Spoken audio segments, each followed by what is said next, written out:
On va parler de la fratrie maintenant. Jusqu'à là, on avait parlé d'époux, de descendance héritière, du père, de la mère et de la grand-mère. Donc là, on va parler de la fratrie, donc les frères et sœurs du défunt. Toujours par rapport au défunt, bien sûr. Donc frère germain, on va parler des frères germains, donc tout premier. Donc les frères, quels qu'ils soient, germains, consanguins ou terrains, mâles ou femelles, n'héritent pas en présence du père, du fils et du fils du fils. Donc là, c'est aussi à retenir. Donc ils sont voilés, on l'avait déjà vu dans certains exemples, ils sont voilés par le père, le fils et le fils du fils. Et même au-delà, hein, bien sûr. Quand on dit fils du fils, c'est-à-dire on englobe aussi le fils du fils du fils, enfin, ainsi de suite. C'est pour abréger, bien sûr. Frère germain hérite de tous les biens par participe s'il est seul. Donc ça, c'est un racib. S'il est seul, il prend tout. Et si avec lui des gens du phare, donc qui ont des gens, qui ont des parts fixes, qui ont des parts fixes, donc là, le frère germain, lui, prendra également le reste, pas un tarcib. Donc, si il y a avec lui les gens du phare, donc on commence par eux, il y aura le reste. Les germains héritent si le défunt est calé à Allah. Ça a déjà dû voir sur le Baqarah, sur la Nisa, pardon, ce terme, kalala. C'est-à-dire que le défunt ne laisse ni enfant ni géniteur. Donc là, on comprend que quand le défunt est kalala, donc ça veut dire qu'il n'a pas de défunt, il n'a pas de- d'enfant ni géniteur, donc sa fratrie va hériter si elle est présente. Parce qu'on a dit que l'enfant mâle, hein, et, euh, et le père, les deux déshéritent, justement, empêchent d'hériter la fratrie.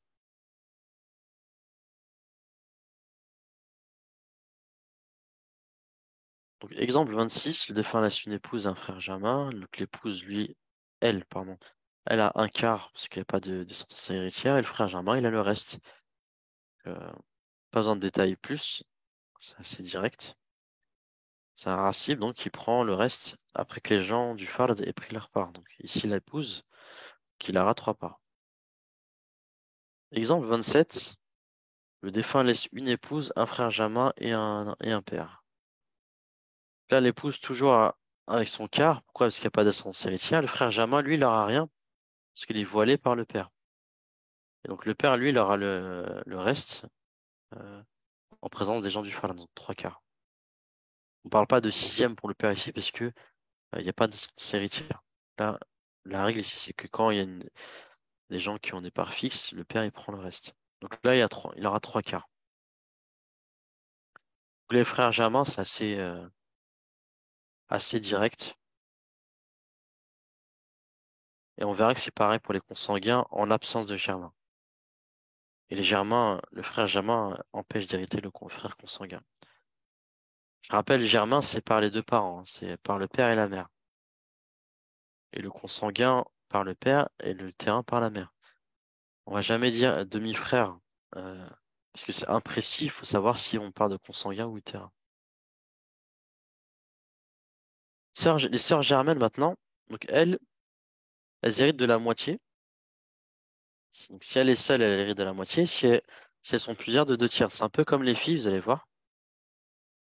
Si les héritiers sont des frères et des sœurs germaines, les biens sont partagés entre eux, le mâle ayant la part de deux femelles, qu'ils soient peu ou nombreux. Donc c'est pareil comme les fils et les filles, que les fils auront deux fois plus que les filles. Là, les frères germains auront deux fois plus que les germaines s'ils sont associés. Le défunt laisse une épouse, deux sœurs germaines et un oncle germain. Donc là, l'épouse aura un quart, en absence de descendance héritière. Les sœurs germaines, elles auront deux tiers, parce qu'elles sont plusieurs. Donc le germain, lui, il a le reste, parce que c'est un racib. Entre 3 et 4, il y a tabayoun, donc il y a indivisibilité. 3 et 4 sont premiers entre eux. Donc pour avoir asl mas'ala, on multiplie l'un par l'autre. Le asl mas'ala, il est sur 12. L'épouse a trois parts. Sœur germaine ont 8 parts, à partager en deux, donc 4 parts chacune. Et il reste une part pour l'oncle germain.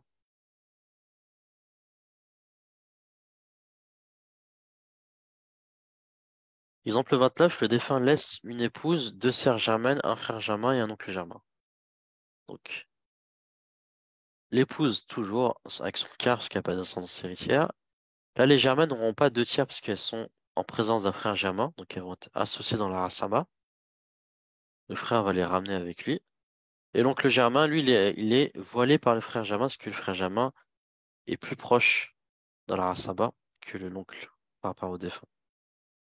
Donc dans ce cas-là, le plus proche éloigne, euh, le plus proche voile le plus éloigné. Donc l'oncle germain n'a pas de part. Donc sur quatre, hein, que l'épouse a une part, il reste trois parts à partager entre les deux sœurs germaines et le frère germain. Donc là, on compte le nombre de têtes. Donc il y a deux têtes pour le frère germain, pour le mâle, et deux têtes pour les deux sœurs, donc ça fait quatre têtes. Donc, trois parts pour quatre têtes, donc c'est Yatabayoun. On multiplie le total par 4. Donc sur 16 parts, donc, on a 4 parts pour l'épouse, 6 parts pour les deux sœurs germaines, donc de 3 parts chacune, et 6 parts pour le frère germain. Et 0 part pour l'oncle germain, ce qui est voilé par le frère germain.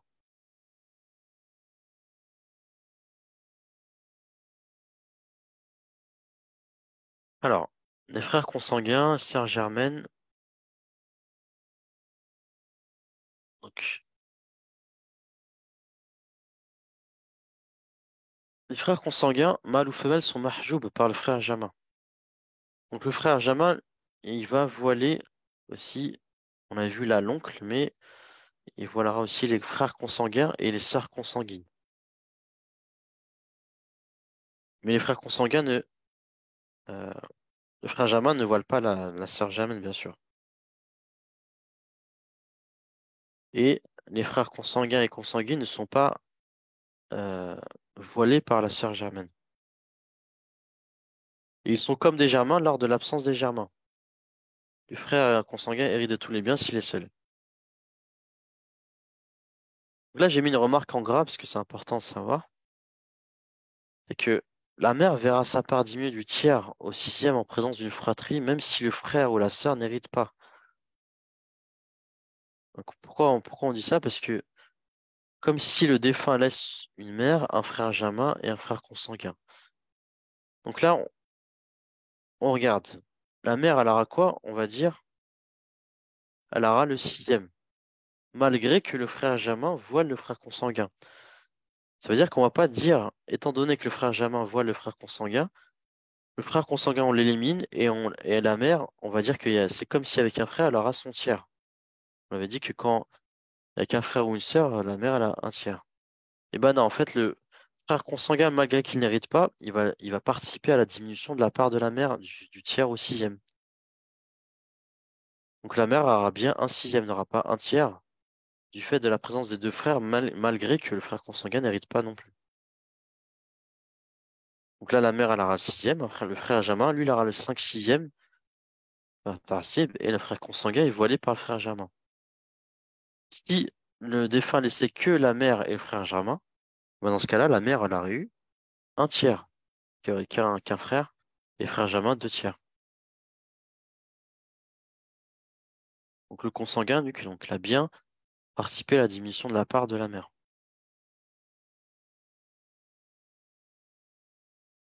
Exemple 30, le défunt laisse un frère germain, un frère consanguin et une sœur consanguine.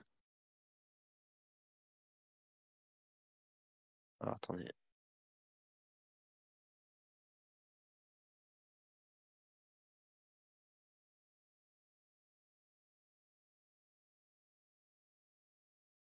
Donc là, le frère germain, lui, on dit qu'il voit le frère consanguin et la sœur consanguine. Là, le frère germain récupère la totalité. C'est pour ça que j'ai pas mis de tableau, parce que c'est assez simple ici. La sœur consanguine, on va pas lui donner une part parce que tout simplement, elle est voilée par le frère germain.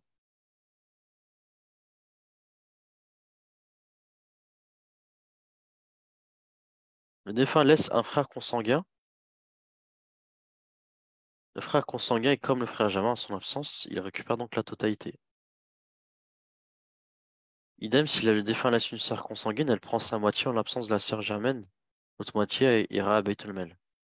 Donc ça, c'est juste pour montrer qu'en l'absence des germains, les consanguins prennent la place de ces personnes-là.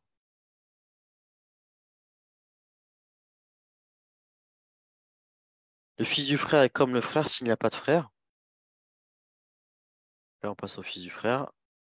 Qu'il soit germain ou consanguin. Le frère consanguin, là, c'est juste de la logique, vous allez voir, vous allez comprendre.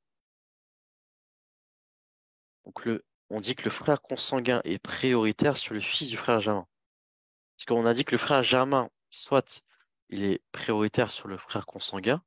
Par contre, le fils du frère germain, c'est-à-dire qu'il est plus éloigné que le frère consanguin. Donc là, le frère consanguin il est prioritaire sur le fils du frère germain. Là, c'est-à-dire que si le défunt laisse un frère consanguin et un fils du frère germain, et que le frère germain n'est pas là, il est décédé, que le frère consanguin va voiler le fils du frère germain. Ça, c'est la première chose. Le fils du frère germain est prioritaire sur le fils du frère consanguin. Donc là, c'est juste par parallélisme. Le frère germain est prioritaire sur le consanguin, donc le fils du frère germain est prioritaire sur le fils du frère consanguin. L'oncle germain est mahjoub par le fils du frère consanguin. Là, à savoir aussi, à plus forte raison, a fortiori, donc l'oncle germain est mahjoub par le fils du frère germain. Pourquoi? Parce que on sait que le fils du frère germain est prioritaire sur le fils du frère consanguin. Le frère consanguin et le frère germain, le fils du fils, le père et le grand-père paternel.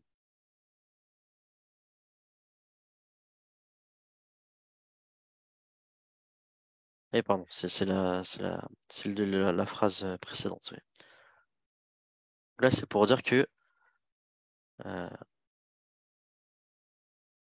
euh, en plus du fait d'être voilé par le fils du frère germain, il est aussi voilé par le frère consanguin, le frère germain, le fils du fils, le fils du fils, le père et le grand-père paternel.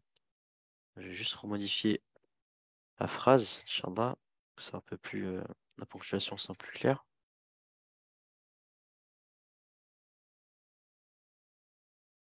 Donc voilà, à retenir, c'est que donc le germain, finalement, il est voilé par beaucoup de mal. Donc, par le fils du frère germain, donc consanguin pour dire que finalement, a fortiori, donc par le fils du frère germain, et partout donc les frères consanguins et germains, vous avez vu, on n'a pas mis utérin, parce que l'utérin, lui, c'est pas un racib. On va voir ça après, mais le frère utérin ne va pas voiler l'oncle germain. Donc par contre, voilà, il est voilé par le consanguin et le frère germain, le fils du fils, le père, le grand-père paternel. L'oncle consanguin est mahjoub par l'oncle germain. Pourquoi? Parce qu'il y a toujours cette prédominance du germain vers le consanguin. Le fils de l'oncle germain est mahjoub par l'oncle consanguin. Donc le fils de l'oncle germain est mahjoub par l'oncle consanguin.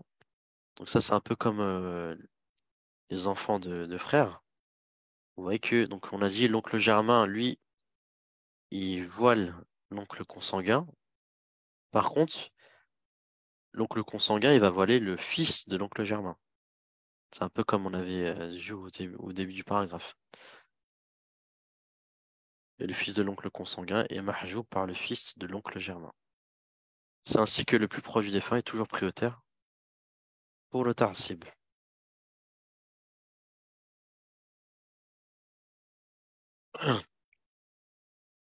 Exemple 32, le défunt laisse une sœur germaine, le fils du frère consanguin et l'oncle germain. Donc là, la sœur germaine ici, elle aura la moitié puisqu'il y a pas de frère germain à son niveau. Il n'y a pas de descendance héritière aussi. Faut le savoir aussi. Il n'y a pas de père, donc pas les personnes qui vont soit diminuer sa part ou complètement voiler à la part de la sœur germaine. Donc la sœur germaine, elle, donc elle aura sa moitié ici. L'oncle germain, lui, on a dit, il a 0 part ici. Pourquoi? Parce que il est voilé par le fils du frère consanguin.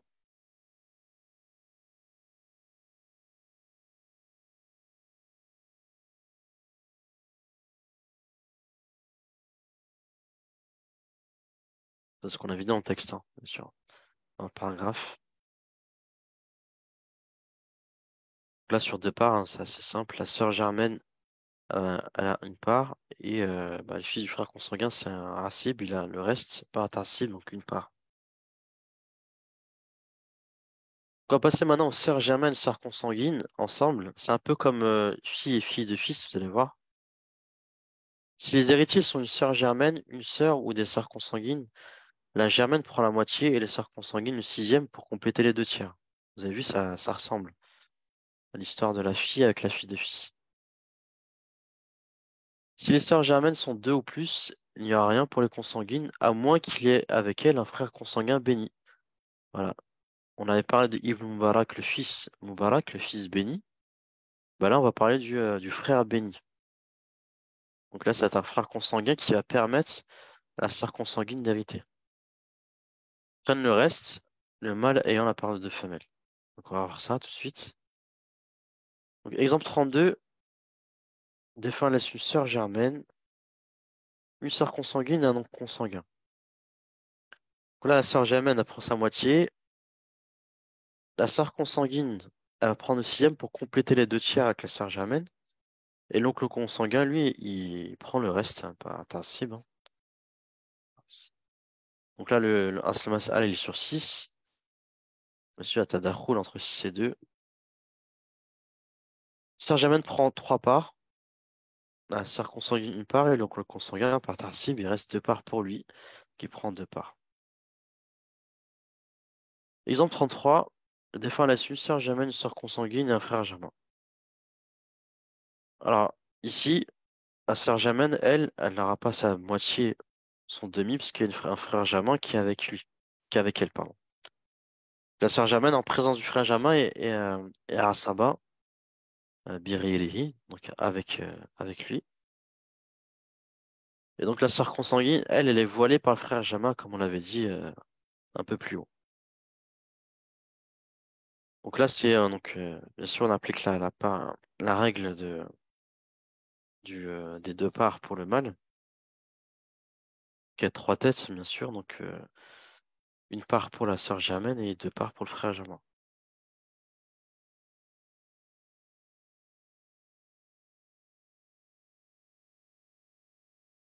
Exemple 34. Le défunt laisse deux sœurs germaines, une sœur consanguine et un frère consanguin. Donc là, 2 sœurs germaines, elles sont plusieurs. Il n'y a pas de frère germain. Elles prennent les 2 tiers. Donc bien sûr, les sœurs germaines, si elles sont avec le frère consanguin, elles ne sont pas empêchées de prendre leur moitié ou les 2 tiers si elles sont plusieurs. C'est le cas si c'est un frère germain. Un frère consanguin, on se rappelle, hein, il prend la place du germain en l'absence du germain, mais à côté de ça, il va pas non plus prendre euh, la spécificité de rendre les sœurs germaines à Saba, comme pour le fils et la fille. Vous vous souvenez de la fille avec le fils de fils? Le fils de fils, on a dit que c'est comme le fils en son absence, mais la fille, elle sera pas empêchée de prendre sa moitié si elle est avec le fils de fils, alors que si elle est avec le fils, on a dit qu'elle prendra pas sa moitié. Elle sera à Saba avec le multiple de 2 avec le fils. Là, c'est pareil. Une sœur germaine avec un frère germain. La sœur germaine ne prend pas sa moitié parce qu'elle est avec le frère germain, donc elle va être à Saba, car le frère germain a 2 fois plus. Par contre, si c'est une sœur germaine avec un frère consanguin, et ben là, la sœur germaine, elle prendra sa moitié. Parce que le frère consanguin ne va pas l'empêcher de prendre sa moitié. Le frère consanguin, il prendra l'autre moitié par à Saba. Donc là, ici, 2 sœurs germaines, 2 tiers. La sœur consanguine, bah, elle aura, normalement, elle n'avait rien. Parce que les sœurs germaines ont déjà tout pris les 2 tiers, ont déjà tout pris les 2 tiers. On peut pas compléter les 2 tiers. Par contre, il y a un frère consanguin qui est ici qui va permettre à cette sœur consanguine d'hériter. Donc, c'est le frère Moubarak, Akh Moubarak, va l'emmener avec lui dans la Asaba. Donc, sur trois, donc, Asma Mas'ala est sur trois, donc deux parts pour les sœurs germaines et une part pour la sœur consanguine, le frère consanguin. Donc, on compte le nombre de têtes. Il y en a trois, hein, deux pour le frère, une pour la sœur. Donc, on multiplie Asma Mas'ala par trois.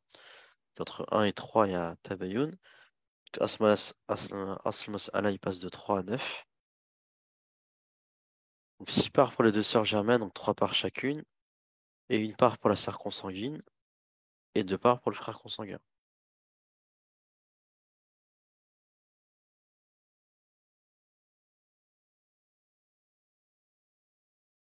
Maintenant, imaginons les sœurs, elles sont avec la fratrie ou non, mais maintenant, elles sont en présence de la descendance héritière. On avait dit que la descendance héritière, elle prime sur la fratrie. On avait quand même des règles, on va voir ça. Les sœurs avec la descendance féminine, les filles et les filles de fils, sont-elles la Asaba et héritent le surplus de celle-ci?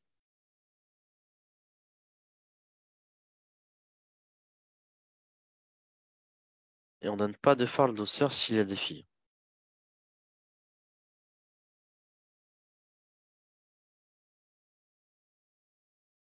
Je vais mettre entre parenthèses, hein. Attendez, comme ça. Vous comprendre que les sœurs avec la descendance héritière féminine, donc filles et filles de fils, donc ces sœurs-là elles vont être à Rasaba, l'Ireyri, comme on avait vu au tout début de l'introduction. C'est quand justement euh, elles vont être à Rasaba en présence d'autrui. Parce en leur absence, elles ont une part fixe. Bah, du coup, en présence des filles ou des filles de fils, elles vont être à Rasaba, et donc l'Ireyri.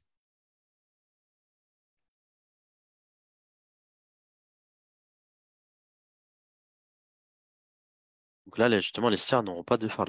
Ici. Les frères consanguins et sœurs consanguines sont mahjous par la germaine qui a Rasaba avec la descendance féminine. Donc très rarement, en général, euh, une, f- enfin, une femelle ne va pas déshériter un mâle, sauf dans deux, trois cas. Je crois qu'il y a deux cas comme ça. Là, ça en fait partie ici. Et justement, la germaine avec le consanguin en présence de la fille. Vous allez comprendre pourquoi.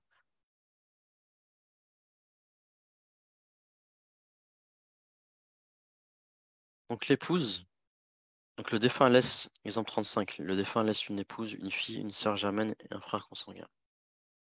L'épouse aura un huitième en présence de la descendance héritière. La fille aura la moitié, parce qu'il n'y a pas de fils à son niveau. La sœur germaine, elle, elle sera à Rassaba, liée avec la fille. Et le frère consanguin, lui, va être justement mahajoub par cette sœur germaine. Il sera voilé par la sœur germaine. Donc là, l'épouse apprendra un huitième. Donc Asmas Allah, ils sont 8 parce qu'il y a Tadakhul entre 2 et 8. L'épouse aura une part, 4 parts pour la fille, et il reste 3 parts pour la sœur germaine. Et rien pour le frère consanguin.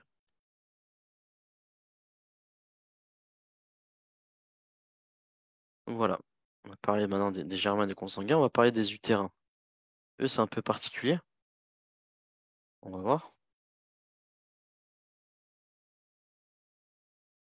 Donc les frères et sœurs utérines, même issus du zina. Là, c'est intéressant parce que on l'avait déjà dit, hein, je crois, dans l'introduction, c'est que euh, s'il y a eu donc un homme et une femme fait zina, la femme par exemple elle est mariée, et qui a eu enfant, donc une grossesse après ce zina. Donc l'enfant issu de cette grossesse n'est pas affilié au père, mais seulement à la mère. Et si elle a des enfants, par exemple, bah, en fait, cet enfant-là devient ça va être un frère ou une sœur utérine par rapport aux enfants qu'elle a. Voilà, c'est ça qu'il faut comprendre.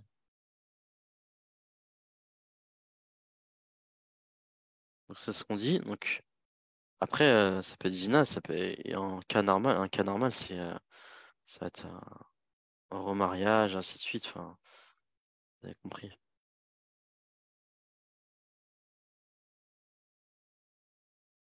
Même issu du zina, chacun d'eux hérite le sixième sans distinction lorsqu'il est seul.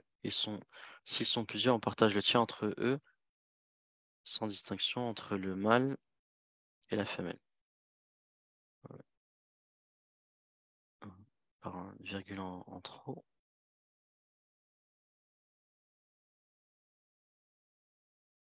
Donc eux, ce qu'il faut retenir, c'est que frères et sœurs utérines, ils ont chacun le sixième,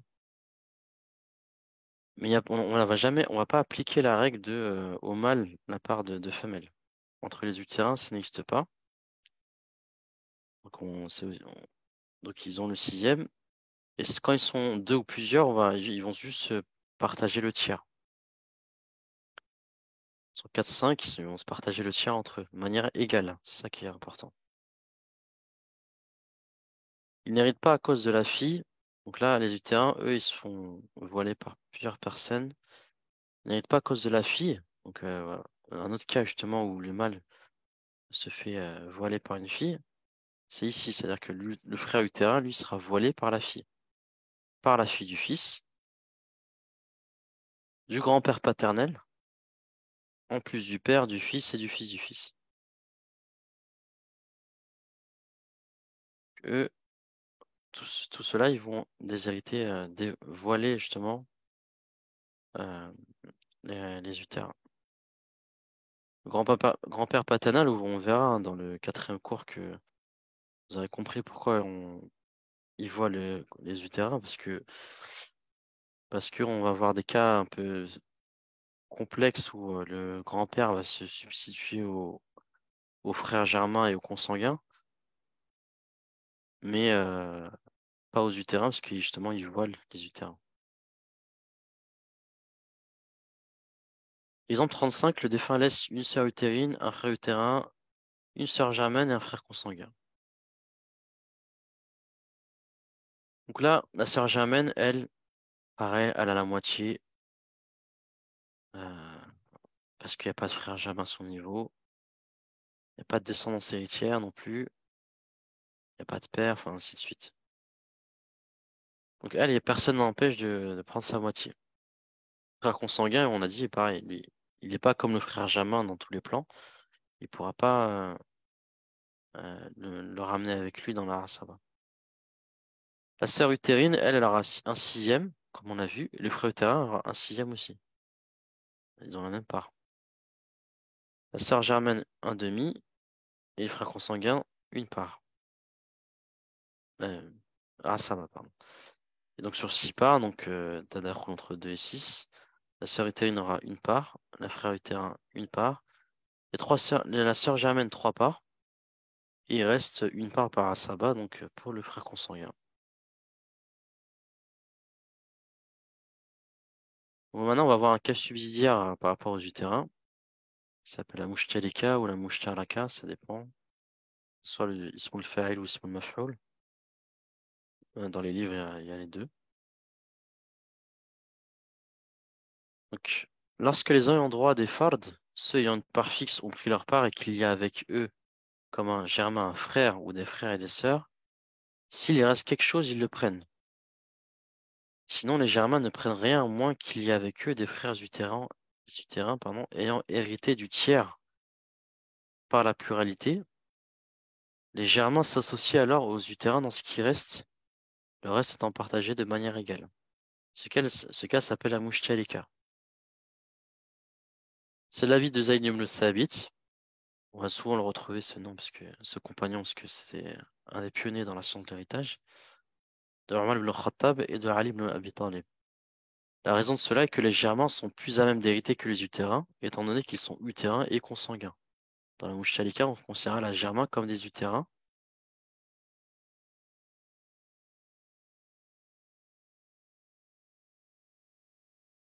dans le cas de la mouchalika, il peut y avoir un ou plusieurs frères germains ou de frères et sœurs germaines, mais au moins deux frères utérins utérines. S'il n'y a qu'un utérin, le cas ne sert pas et cas de mouchalika. Point. Donc en gros, le mouchalika, c'est justement, on a vu les cas des utérins, ils ont un sixième, et quand ils sont plusieurs, ils se partagent le tiers. Bah, il y a un cas justement où, euh, du fait qu'il y ait les utérins et les germains, les germains ne vont pas voiler les utérins, mais on se rend compte que dès que les utérins ont pris leur part avec les autres héritiers, c'est un cas spécifique, hein, faudra juste le connaître. Il reste plus rien aux germains. Donc là, en fait, justement, ses compagnons ont statué dessus parce que pourquoi? Parce qu'en fait, le germain, il est à la fois utérin et consanguin. Donc, ils sont plus à même d'hériter en présence des utérins. Donc, ils sont en partie utérins.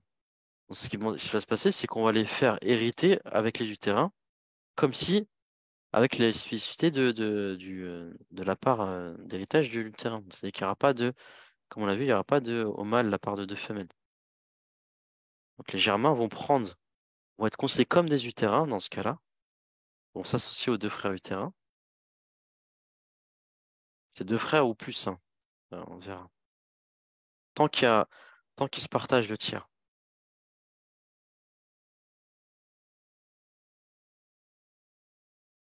Et on va voir le cas, j'ai mis en vert justement pour montrer les étapes, tableau. Donc le cas, la mouchaleka, c'est ça. Donc c'est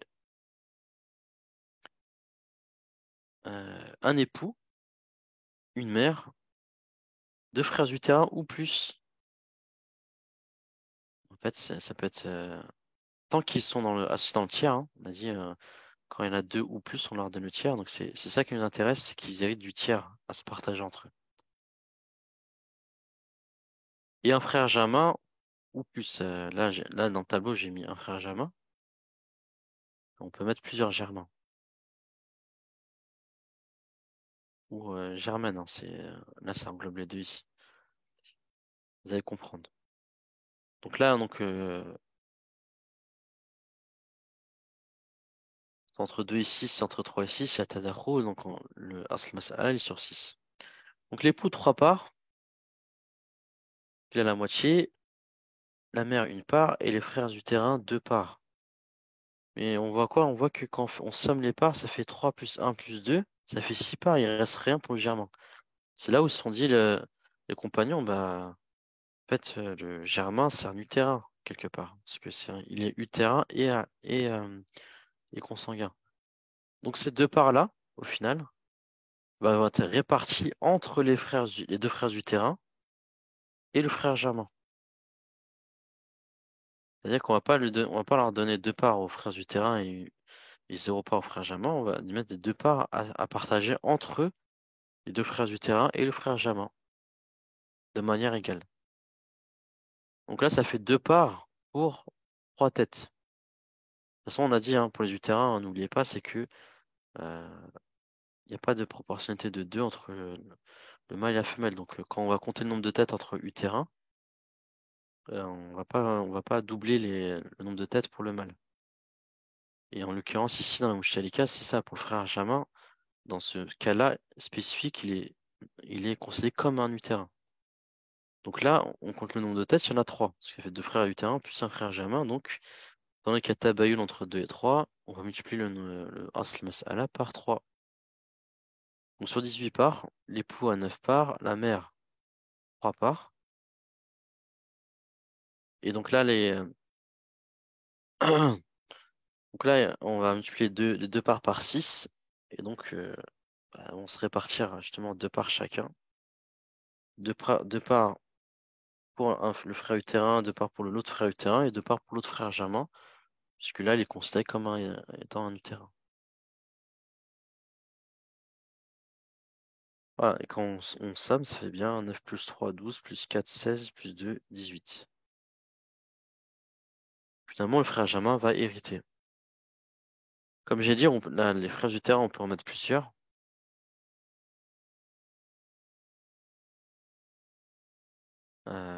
peuvent être 3, 4, 5. Ça peut être deux sœurs utérines, ça peut être un frère utérin, une sœur utérine. Et les frères germains, euh, ça peut être frère germain plus sœur germaine ou frère germain tout court. Parce que sœur germaine toute seule, on a vu que justement, on parlera, on n'empêchera pas d'hériter sa moitié, on parlera du Raoul. Ce sera le cas d'après, Inch'Allah.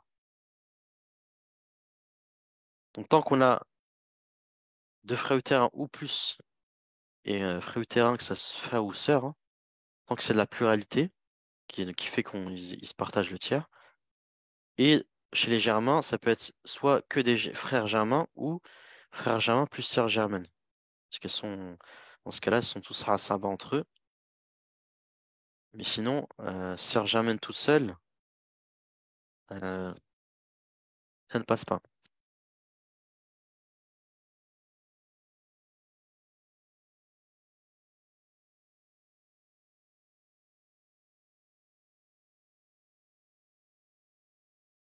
Et remarque, bien sûr, hein, peut-être que vous n'avez pas, vous êtes posé la question en faisant ce cas-là, c'est qu'il n'y a pas de mouchtalika avec les consanguins. Pourquoi? Parce que les consanguins, tout simplement, ce ne sont pas des utérins.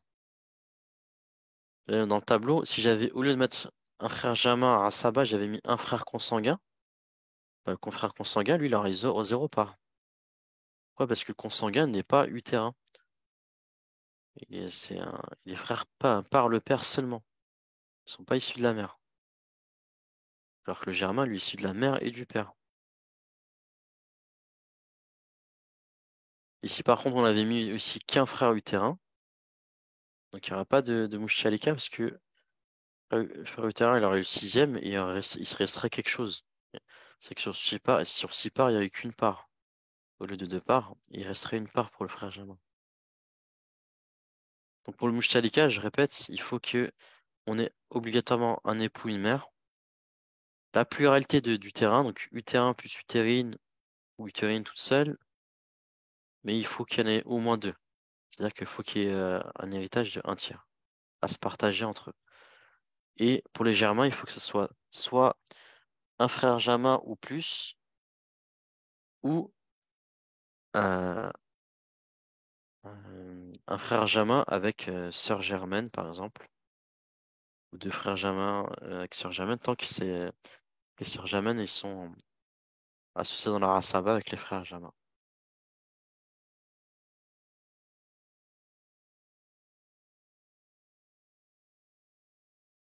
Exemple 36, la défunte laisse un époux, une mère, un frère utérin, un frère germain.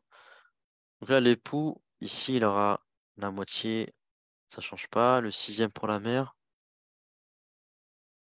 Sixième pour la mère, hein, je répète, là, on l'a pas dit au tout début, mais c'est parce que la mère, on a dit qu'elle a le sixième, c'est une descendance héritière euh, ou des frères ou des sœurs, tant qu'ils sont deux ou plus, ce qui est le cas. Donc là, la mère, bien sûr, elle a le sixième.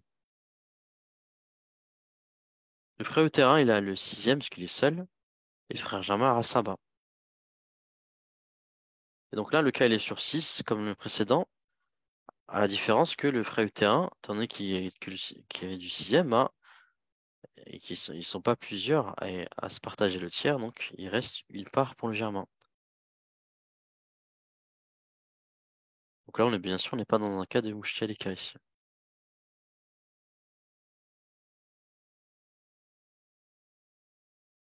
Là, on va passer au Raoul. On a vite fait introduit. Le Raoul, en fait, ça va être un peu un cas euh, un peu parallèle à ce qu'on vient de voir avec la mouchtialika pour les mâles. C'est juste que le Asmas Allah, lui, il va être impacté.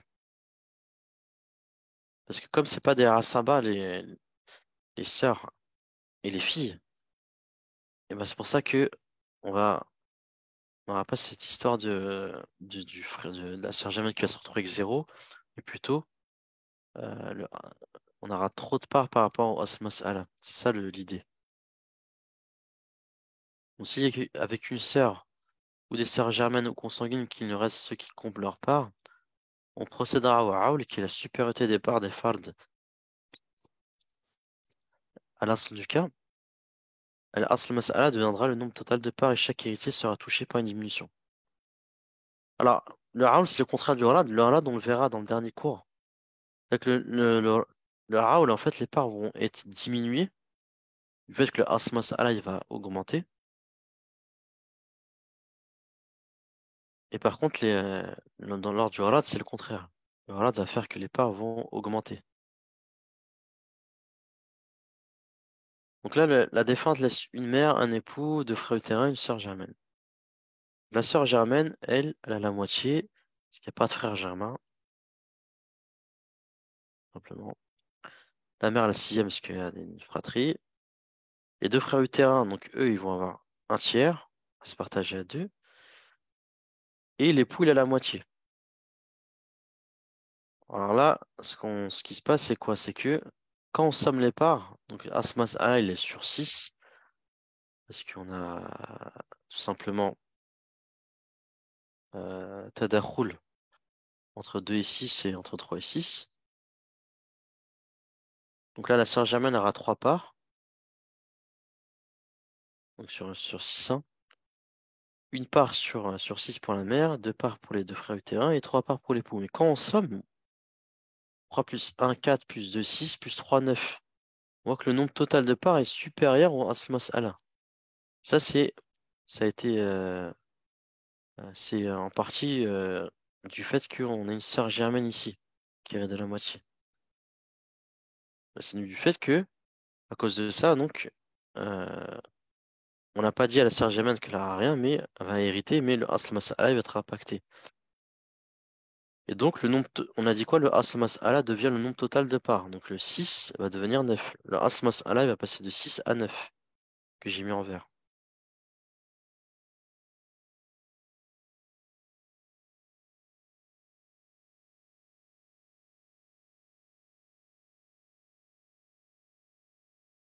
Donc, la sœur germaine, elle n'aura pas 3 parts sur 6, mais 3 parts sur 9.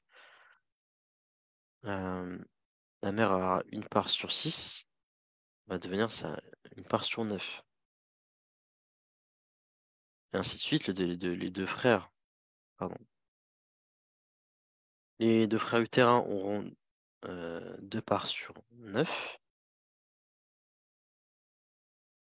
et l'époux trois parts sur 9. Il faut que je supprime la partie de gauche, hein, je crois que c'est par accident. Donc, voilà, l'héritage final, c'est ça, c'est la deuxième colonne que vous voyez, mais maintenant sur 9, pas sur 6. Donc on voit bien qu'il y a une diminution des parts. Parce que si tu dis, au lieu d'avoir 3 parts sur 6, j'ai 3 parts sur 9, c'est là que c'est comme si je passais de la moitié au tiers. Et l'époux, au lieu d'avoir sa moitié, bah, finalement, pareil, il aura un tiers. C'est ça qu'on appelle le haoul.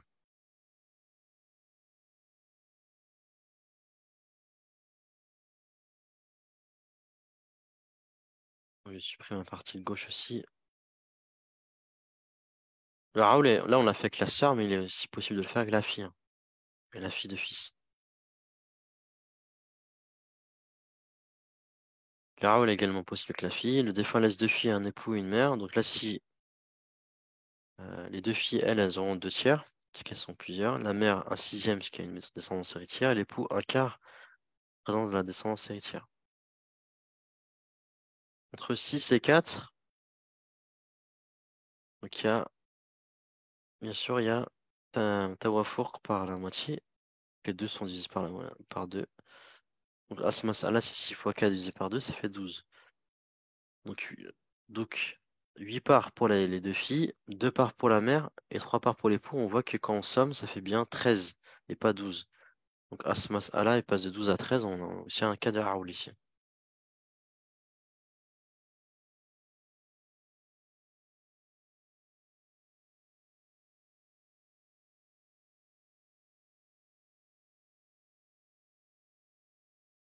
Alors,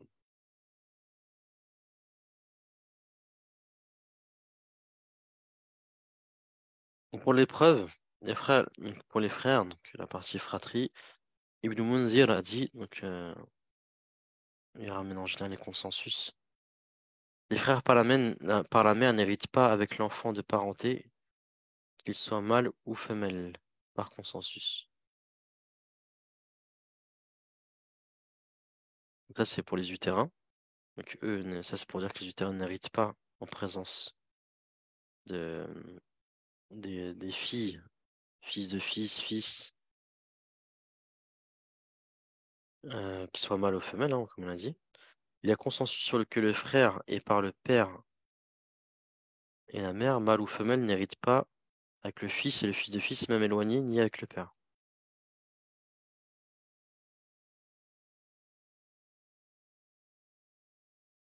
J'ai un et en trop. Ouais, c'est ça. Et en trop, je vais l'enlever.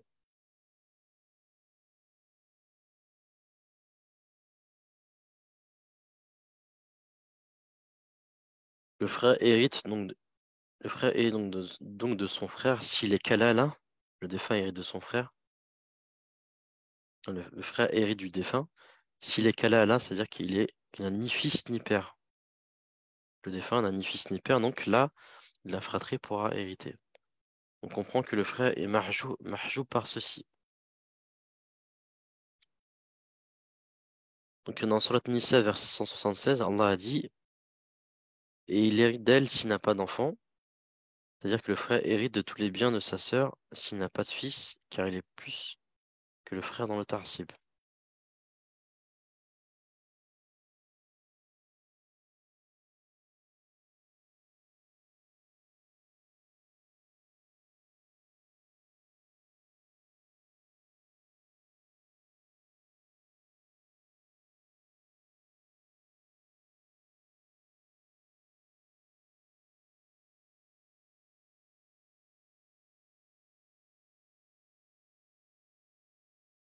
Ensuite, Jabir ibn Abdullah, ibn Abdillah a dit à Afwan, la femme de Sa'd ibn Arabi, leur père a été tué martyr en ta compagnie de Houd, et leur oncle a pris leurs biens et ne leur a pas laissé de biens. Et il dit, Allah se prononcera sur cela. Le verset de l'héritage fut alors révélé, et l'envoyé d'Allah, sallallahu alayhi wa sallam, envoya à leur oncle quelqu'un pour dire, donnez aux filles de Sa'd les 2 tiers, et à leur, petite faute là encore, donnez aux filles de Sa'd les 2 tiers et à leur mère le huitième. C'est mère, hein. Je vais corriger ça aussi. Leur mère ici, c'est l'épouse, hein. C'est pour ça qu'on parle de, c'est par rapport aux filles, donc c'est l'épouse. L'épouse, on a dit qu'elle prend le huitième quand il y a une descendance héritière, donc quand elles sont plusieurs, les filles, on leur donne les 2 tiers.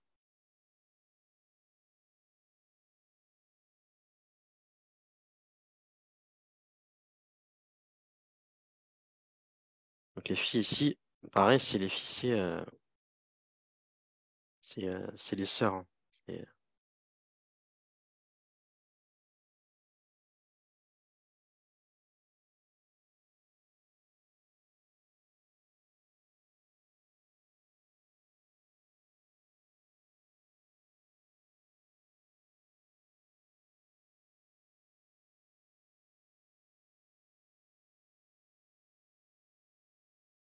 Je... je vais revenir dessus. Alors, j'ai l'impression que ce texte-là, il n'est pas à sa place là dans le chapitre, mais je vais regarder ça, Inch'Allah. Donc, toujours dans le verset 167 de la Sourate Nisa, s'ils sont des frères, hommes et femmes, alors le mâle a la part de 2 femelles.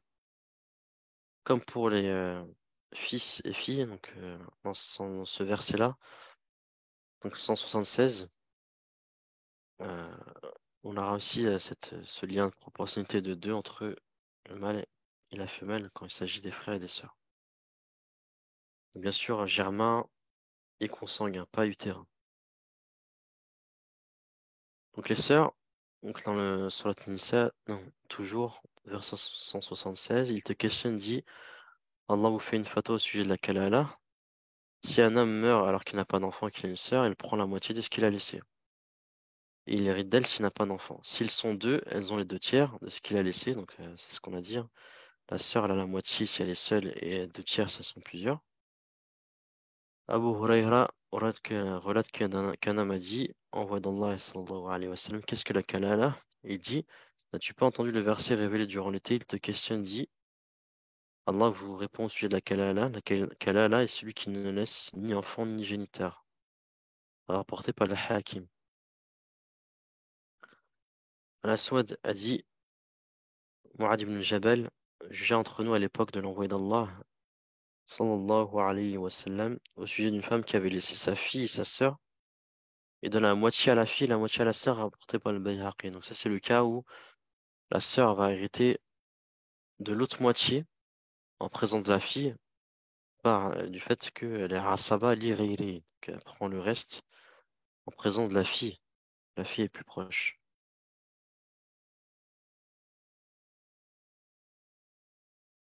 Pour les frères consanguins, Ali a dit, l'homme hérite de son frère par le père et la mère, et son frère par le père n'en hérite pas alors. Donc ça, c'est pour dire que consanguin, il est mahjou par le germain. Rapporté par Ahmad et Tirmidhi. Malik a dit dans le Muwatta, chapitre de l'héritage des frères consanguins, ce qu'il en est chez nous unanimement et qu'en matière d'héritage, et que les frères consanguins, s'il n'y a avec eux aucun fils du père et de la mère, ont le même statut, ONT, que les frères par le père et la mère, leurs mâles sont comme leurs mâles, leurs femelles sont comme leurs femelles. Ça, c'est pour dire que, en l'absence des germains, ils prennent leur place, mais on a vu que, ils vont pas non plus bénéficier de toute la spécificité des germains, c'est-à-dire qu'ils vont pas euh, empêcher les sœurs germaines de prendre leur moitié. Par contre, s'il n'y a pas de germaine, il n'y a que des consanguines, là, oui, effectivement, ils vont être un rassaba avec elles, comme germain et germaine.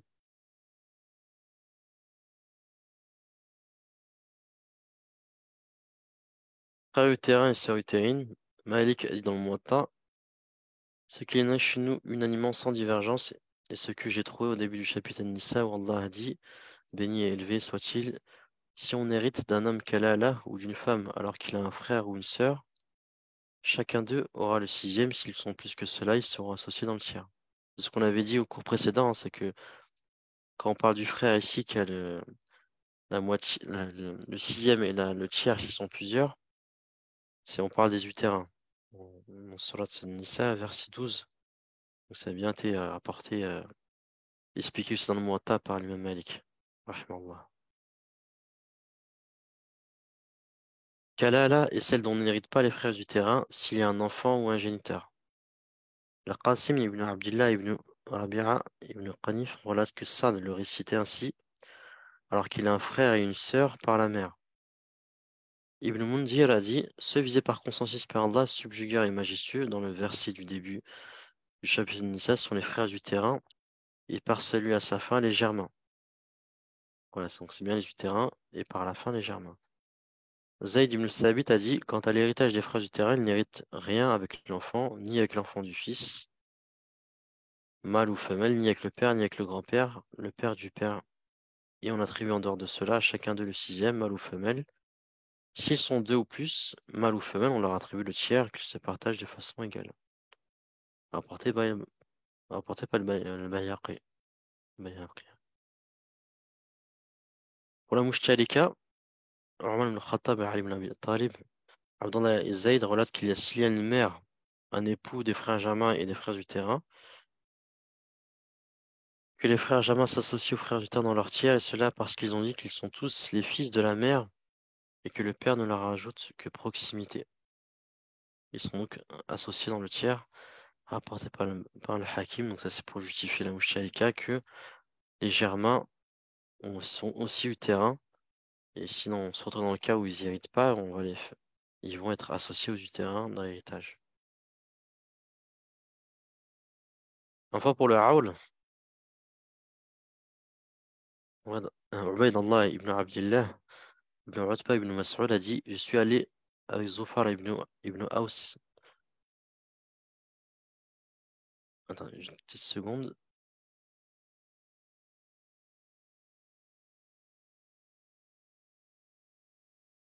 Zufar ibn Aws ibn Hadathan. J'ai oublié le. Bien sûr, hein, j'ai oublié le A après le D, je vais le rajouter aussi. Zufar ibn Abbas. Zufar lui dit, oh Abu Abbas, quel est le premier qui procède au Aoul avec les fards?